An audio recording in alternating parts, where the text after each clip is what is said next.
Good morning, everybody. How are y'all? Good. Fantastic. My name is Dan, and I'm here today to talk to you guys about sterile gloving technique. The reason why I'm certified and able to talk to you guys about this is because I've successfully completed HPRS 1204, which is a basic health profession skills class here at Northlake, and I've been accepted to the Fall 09 nursing program here at Northlake as well.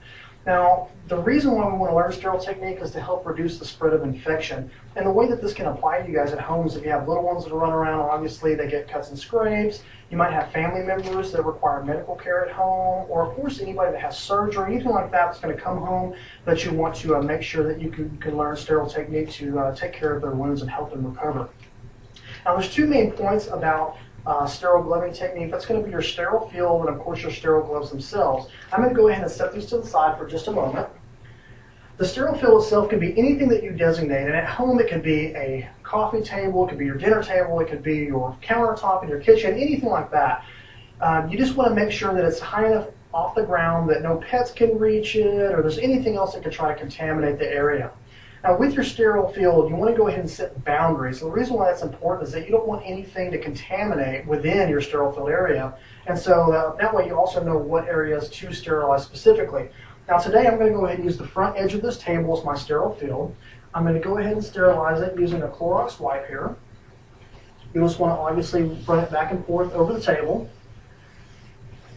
And then go ahead and wipe your hands down just to make sure that you're free of contamination yourself.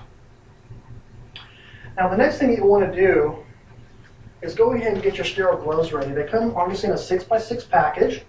At the top of this package, there's two edges. You want to take these edges and pull them apart, and you're going to peel this apart just like you're peeling a sticker off of a backing.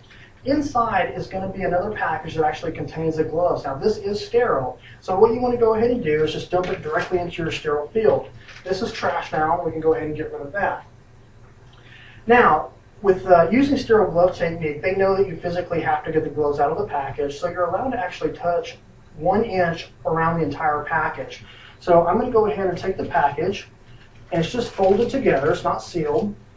And you'll notice on the inside is a diagram that shows the way that the gloves are laid within the package. What you want to do is go ahead and spin this and get it into position to where the fingers of the gloves themselves are away from you.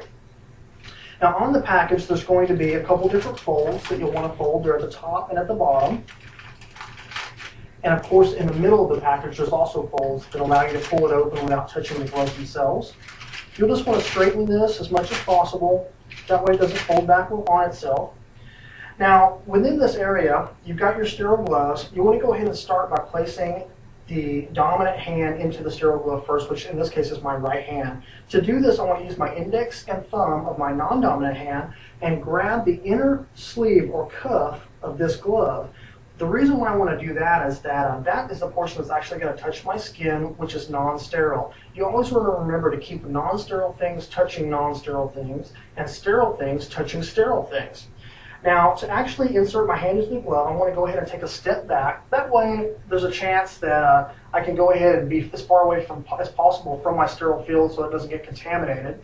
And then you want to go ahead and do a technique what we call sock puppet. And that's by taking your hand and closing your fingers just like you would in a sock puppet.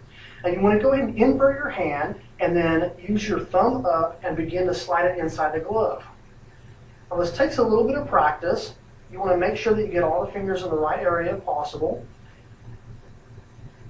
And you can go ahead and wiggle around your fingers as much as possible, as much as you need to get the glove actually physically on your hand. Now, you can see that my middle finger obviously is not quite in there. You can try to use your other fingers because they are sterile to get it in the glove like I just did, as long as I'm still holding the cuff. I can go ahead and release that. This hand is now sterile. Now, to get my non-dominant hand into the other glove, what I'm going to do is use what we call hitchhiker and cupping technique. The hitchhiker is obviously you want to keep your thumb extended just like you're trying to hitch a ride. That just helps to keep it from being contaminated or any chance that it could touch anything that you don't want it to. The cupping technique is just like you're going to make a fist. You're going to bring your fingers inside like you're going to cup your hand, and you're going to insert that underneath the cuff of the left hand glove. And the reason why you want to do that is because you're keeping sterile to sterile. And you want to go ahead and do the exact same motion of picking the glove up and taking a step back. You want to use your non-dominant hand into the sock puppet position. Go ahead and invert it with your thumb up and begin to insert it into the glove as well. And the same thing, it takes a little bit of practice. you can go ahead and get all your fingers into the glove. I'm still holding the cuff, meaning the glove is sterile, and you can release that, and now your hands are sterile. Now, at this point, you can go ahead and perform whichever technique or operation that you guys want in helping out your friends or family or anybody that's in need. So today, what we've learned is the importance of sterile technique, and now you guys should be prepared to deal with any type of cuts or scrapes, anything like that that's going to help prevent the spread of infection.